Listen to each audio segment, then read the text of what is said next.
What would happen if you were to simply vanish amidst millions of acres of trees, rock, and the unknown? Every year, America's most magnificent national parks become the stage for chilling tales of people who disappear without a trace. Today, we're going to examine 3 of these mysterious cases. The case of the vanishing hiker. Can one of the places a person trusts most be the heart of nature? Or is that the very spot where your worst nightmare begins? How is it possible for an experienced hiker to get lost in a forest where he knows every trail, every stone? These questions are not just the start of a vanishing story, but the very essence of a mystery that echoes silently in the depths of Yellowstone National Park's endless forests. Ethan Matthews, a 44-year-old seasoned hiker, felt every year spent in this park like a vein in his own body. He had traversed every route countless times, memorizing every turn of every trail. That day, on an ordinary morning where the weather was clear and the sun filtered through the fir trees like diamond dust on the forest floor, he stepped into the nature he loved once again. The sound of rustling leaves beneath his hiking boots, the distant chirping of birds, and the roar of the wind swaying the trees were a symphony to him. Everything was as it should be, until that silence descended. This wasn't a simple silence, like the wind dying down. This was a suffocating, all-encompassing stillness, where nature seemed to hold its breath. The bird chirps abruptly ceased, and even the sound of the distant creeks seemed to have been swallowed. Ethan thought it might be the calm before a storm, but the sky was cloudless. His body unconsciously tensed up. Nervously, he checked his GPS to confirm his route, but there was no signal. He pulled out his map, but the trail had unexpectedly ended, as if erased by the forest itself. Just then, he heard a scream from a distance.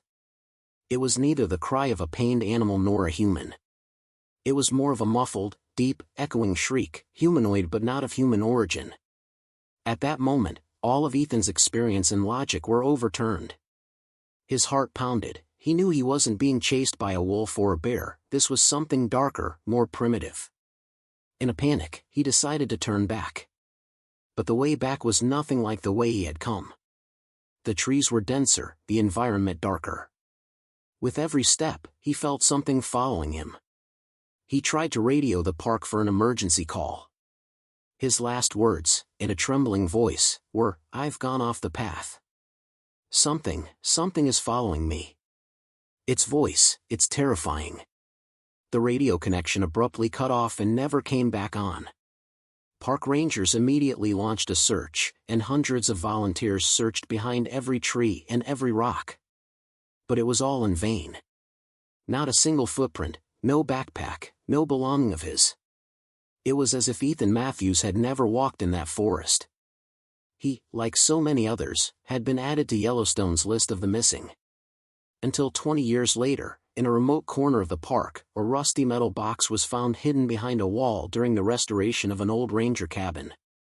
Inside the box were notes belonging to another ranger who had once patrolled the park but had suddenly disappeared. The notebook contained shaky handwriting from years ago, with notes about supernatural events. On the last page of the notebook was a sentence, with smudged ink, clearly written in fear: "They are not just in the forest. They are the forest itself. They speak with the voices of their victims." And beneath this sentence was a simple drawing, a circular tree ring with the letter E in the middle. Rangers dismissed the note as a delusion, but years later, it was noticed that the drawing resembled the aerial view of a rock formation at the exact spot where Ethan was last seen. This drawing turned the story from a case of a disappearance into a whisper of a secret. Ethan Matthews had not just vanished, he had seemingly become a part of nature, the last link in a secret. From that day on, hikers in that area would claim to hear a muffled shriek whispered on the wind. And that sound was neither from an animal nor a human. Just like the voice Ethan last heard, it was the voice of the lost hiker himself. The picnic that never ended. For the Murphy family, that day at the base of Colorado's Rocky Mountain National Park was set to be one of the happiest of their lives. The sun shone brightly on the snow-capped peaks, and the green grass in the valley seemed to glow. Father John, Mother Sarah, and their 5-year-old son Leo found a perfect picnic spot next to the lush grass and a shimmering lake. It was like a painting in the lap of nature, peaceful, calm, and innocent. Leo was playing joyfully with his bright red ball while his parents set up the picnic basket. This tranquil scene would turn into a nightmare in the blink of an eye. As Sarah was preparing sandwiches, she saw Leo's ball gently roll downhill and disappear into the dense trees. "Run, Leo, go get your ball," she called out with a smile on her face. The little boy, laughing, chased after the ball and disappeared into the trees a moment later. John and Sarah thought their son would be back in a few seconds, but their wait grew longer. A minute, 2 minutes. "Leo! Where are you?" they shouted, but there was no reply. The smile on their faces was replaced by worry, then by a panicked search. John plunged into the trees, shouting, "Leo, son, this isn't a joke." Only the echo of his own voice came back. In a panic, they called for help, and park rangers began a meticulous search of the area. Search and rescue helicopters buzzed like flies in the sky. Hundreds of volunteers looked behind every tree and under every bush. The bottom of the lake was even scanned with sonar devices. But not a single piece of evidence of Leo could be found. Not a footprint, not a torn piece of clothing. It was as if a little boy had been swallowed by nature in the blink of an eye. For the family, each passing day became a cruel weight, filled with the memory of that last laugh. Until a year later, when an old friend, a retired park ranger, came to the family with a surprising piece of information.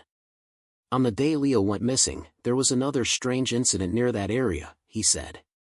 When John and Sarah asked what he was talking about, the ranger explained that according to old park records, all the radios in the area had been scrambled for about 10 seconds that day, and they had initially thought this momentary interruption was caused by volcanic activity beneath the park. However, the ranger had never been able to accept this explanation. That night, returning to his cabin, he began to study old park maps and discovered a small cave near the picnic area that wasn't marked on the maps. This cave was locally known as Whispering Cave. Succumbing to his curiosity, the ranger searched for days for the cave's entrance and eventually found it. When he entered, he saw strange figures and symbols covered in dried moss on the cave walls. As he walked deeper underground, he heard sounds resembling a child's faint whispers coming from a distance. The glow of the moss and these voices drew him deeper into the cave. In the darkest part of the cave, wrapped in moss, sat a dried-out ball and one of the shoes Leo was wearing that day. The ranger's breath caught in his throat. Attached to the shoelaces were bright, black, glass-like glowing mushrooms with bioluminescent properties that grew underground. Why was Leo's shoe so far away, and why was it in that cave? And what was the meaning of this mysterious fungus? According to one theory, little Leo, while chasing his ball, had somehow fallen into a secret network of underground tunnels, and these glowing mushrooms had guided him on this path. However, this theory was never proven, and Leo's disappearance remained one of the park's most unsettling unsolved stories. From that day on, picnickers in the Rocky Mountains would claim to hear the whispering of a bouncing ball on the wind. And that sound was neither from an animal nor a human.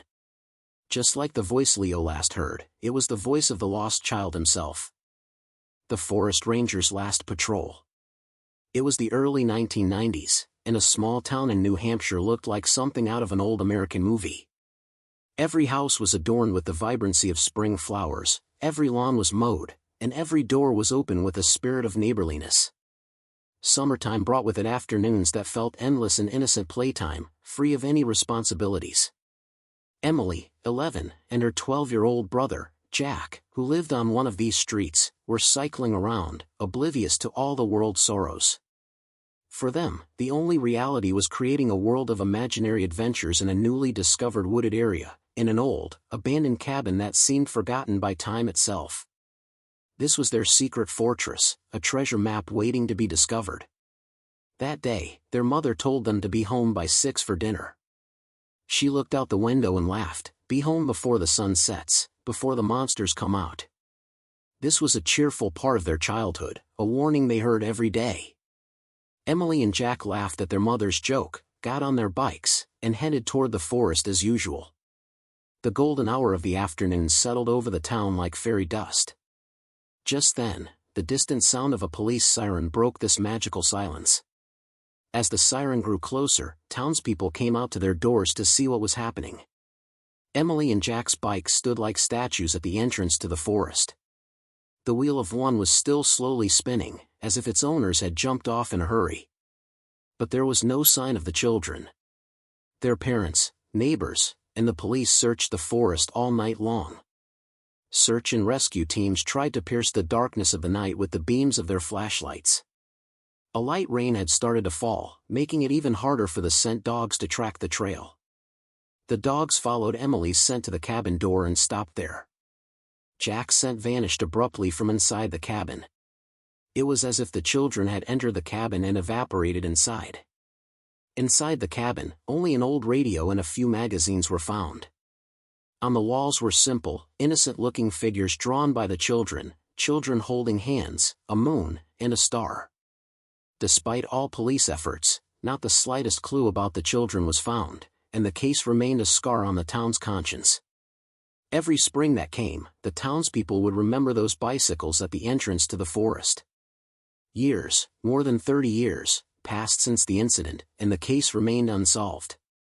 Until the cabin's new owner, while stripping the wallpaper, found strange notes hidden beneath one of the drawings. The notes were written on yellowed pages torn from Emily's notebook and contained a type of nursery rhyme. The note read, "When the moon is sleeping, the stars shine. The shadow comes and takes your hand. When the rhyme is over, you too disappear.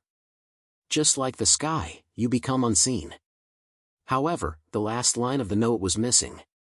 It was never understood whether this was a children's game or the last words of a terrible truth. Some researchers claim that the children had accidentally opened a portal or fallen into a trap set by a supernatural entity while playing some kind of children's game. From that day on, townspeople would say they heard whispers from the forest at night, and that these sounds sounded like a children's rhyme. Emily and Jack had not just disappeared, they had become a symbol of the dark side of childhood games. And the last line of that rhyme was still waiting to be found in the depths of the forest. Just like the most terrifying rhyme, it would remain forever unfinished. Today, we have explored the stories of 3 people who vanished in the shadow of America's largest national parks. A hiker, a child, and 2 siblings.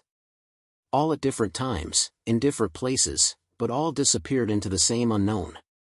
These stories show that nature is not just about peace and beauty, but that it can also hold our deepest secrets and possess an unimaginable power. So, where did these people really go?